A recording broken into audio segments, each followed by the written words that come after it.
সকলকে নমস্কাৰ আৰু মই আছোঁ এতিয়া মোৰ জোনালী সেন্দুৰীয়ালীৰ নতুন ষ্টুডিঅ' ZG মিউজিক ষ্টুডিঅ' আৰু আপোনালোকে দেখিছে চাৰিওফালে অকল গছ, বিভিন্ন ধৰণৰ গছ।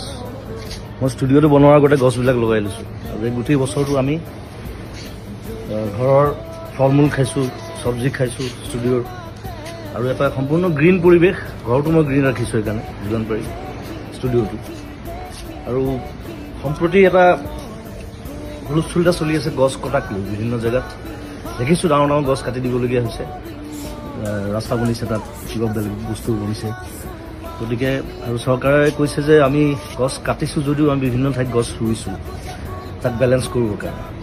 কিন্তু এতিয়া কিছুমান জেগা আছে, যেনে ৰিচেণ্টলি যিটো হুলস্থুল চলি আছে দীঘলী পুখুৰীৰ সেই পুৰণা গছখিনিক লৈ পেলাই। এতিয়া সেই গছখিনি হৈছে গোটেই দীঘলী পুখুৰীটোৰ সৌন্দৰ্য। এতিয়া সেইখিনি গছ কাটি যদি বেলেগ জেগাত গছ ৰুৱেও সেই দীঘলী পুখুৰীৰ সৌন্দৰ্যটো ঘূৰি আহিবনে, এইটো এটা ডাঙৰ প্ৰশ্ন। ৰিচেণ্টলি দেখিলোঁ আগৰতলাত পুৰণা গছ নাকাটিবৰ কাৰণে ফ্লাইঅভাৰৰ পেটাৰ্ণ সলনি কৰা হৈছে। গতিকে সেইটো বস্তু আমাৰ ইয়াতো সম্ভৱ মই ভাবোঁ।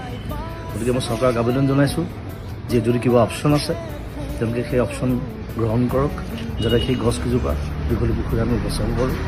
সেইটো মোৰ ফালৰ পৰা অনুৰোধ, সমগ্ৰ অসমবাসীৰ ফালৰ পৰা অনুৰোধ। আৰু ধন্যবাদ জনাইছোঁ সকলোকে।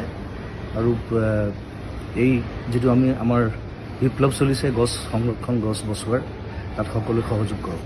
ধন্যবাদ, থেংক ইউ, বাই বাই।